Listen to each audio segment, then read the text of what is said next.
Shalom, selamat malam sahabat Rema yang dikasihi Tuhan. Puji Tuhan, karena kasih dan perkenanan Tuhan, malam ini kita dipertemukan dalam renungan malam Rema untuk bersama dilawat oleh kebenaran firman Tuhan. Setiap kita pasti punya pergumulan hidup masing-masing. Namun, jika sampai saat ini kita masih ada dan menjalani kehidupan beserta berkat-berkat yang masih dinikmati, semua itu semata-mata karena kasih Tuhan dan kita patut untuk bersyukur atas semua itu. Baik sahabat terkasih, mari menghampiri Tuhan dalam doa sebelum kita melangkah ke perenungan. Mari berdoa. Bapa Sorgawi, terpujilah namamu, kasih setiamu sungguh kami rasakan dalam hidup ini. Terima kasih Bapa, karena kami telah disertai dan diberkati. Sebelum kami membaringkan tubuh untuk beristirahat, kami ingin dilawat oleh kebenaran-Mu. Kuasailah kami dengan hikmat sorgawi, agar kami bisa memahami dan melakukan kehendak-Mu. Dalam nama Yesus Kristus kami berdoa. Haleluya. Amin. Bagian ayat firman Tuhan yang menjadi pedoman Rema saat ini terbaca dari Injil Matius pasal 9 ayat 12 yang tertulis demikian. Yesus mendengarnya dan berkata, "Bukan orang sehat yang memerlukan tabib, tetapi orang sakit." Sahabat Rema, orang-orang Farisi adalah kelompok orang yang mengerti firman Tuhan. Pekerjaan mereka adalah menyelidiki tentang Taurat siang dan malam. Mereka memberitakan firman Tuhan, namun hanya sebatas itu saja, tanpa berusaha menuntun orang-orang berdosa kepada kebenaran. Malahan, mereka tidak mau bergaul dan menjaga jarak dengan orang-orang berdosa. Berbeda dengan Tuhan Yesus, yang selain memberitakan kebenaran firman Tuhan, juga berusaha menuntun orang berdosa untuk hidup benar dengan cara terapi pendekatan personal atau pendekatan pribadi. Jika kita hidup pada zaman itu, maka tidak menutup kemungkinan kita bisa termasuk dalam kelompok para Farisi. Hal itu disebabkan karena jika kita melihat kehidupan dunia hari-hari ini, orang cenderung lebih mempertahankan image dibanding menolong dan mensupport orang lain yang telah jatuh dalam tanda kutip untuk bangkit kembali dan memperbaiki image-nya. Sebagai contoh, pernah ada seorang pekerja seks komersial atau PSK yang mengambil keputusan untuk bertobat dan ingin lebih mendalami ilmu agama.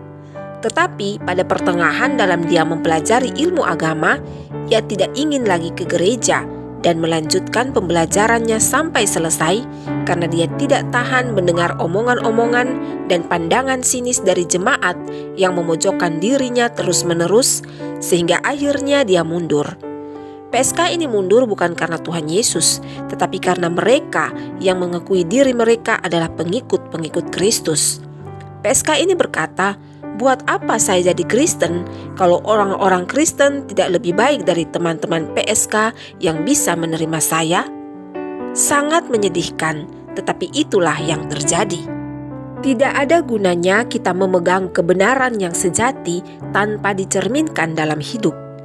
Kita hanya sebatas memegang, hanya sebatas tahu, tetapi kita tidak memperlihatkan kebenaran itu. Mungkin hal inilah yang membuat salah satu tokoh bijak dunia yang berasal dari India, Mahatma Gandhi, berkata bahwa dia sangat mengagumi Isa Al-Masih dan semua ajaran-ajarannya.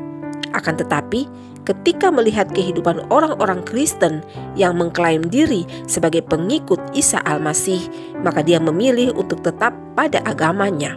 Sahabat Rema, orang-orang Farisi protes kepada murid-murid Yesus manakala Yesus duduk bersama para pendosa. Hal itu disebabkan karena mereka menganggap bahwa diri dan hidup merekalah yang paling benar.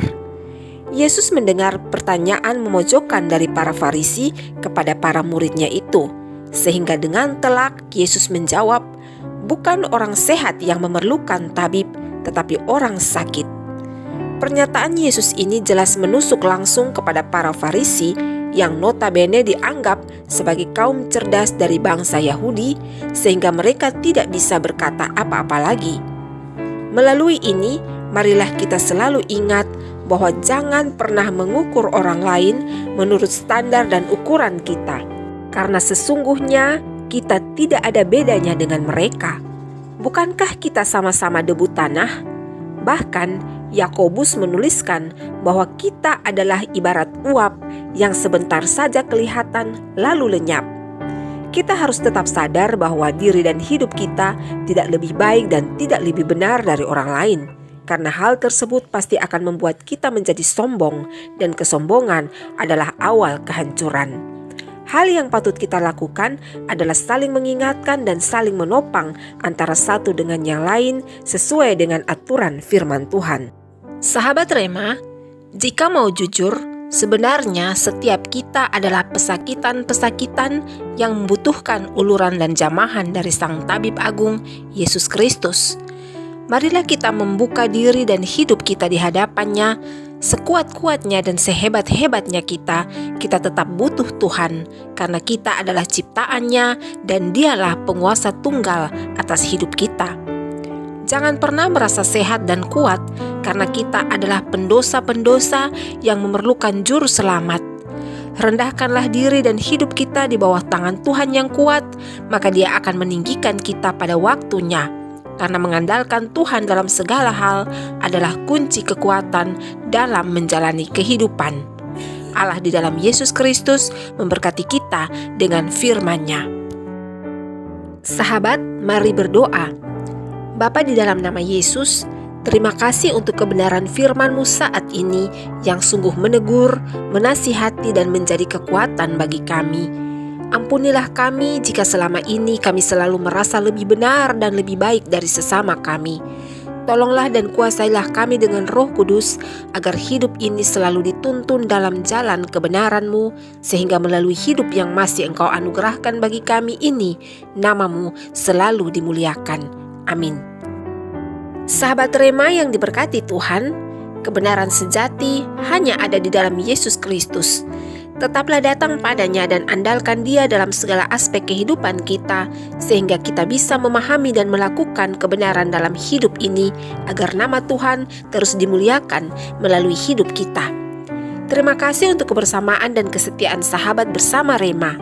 Jika sahabat diberkati dengan video Rema kali ini, maka berbagilah sehingga orang lain pun diberkati. Atas perkenanan Tuhan, kita pasti akan berjumpa pada video Rema selanjutnya.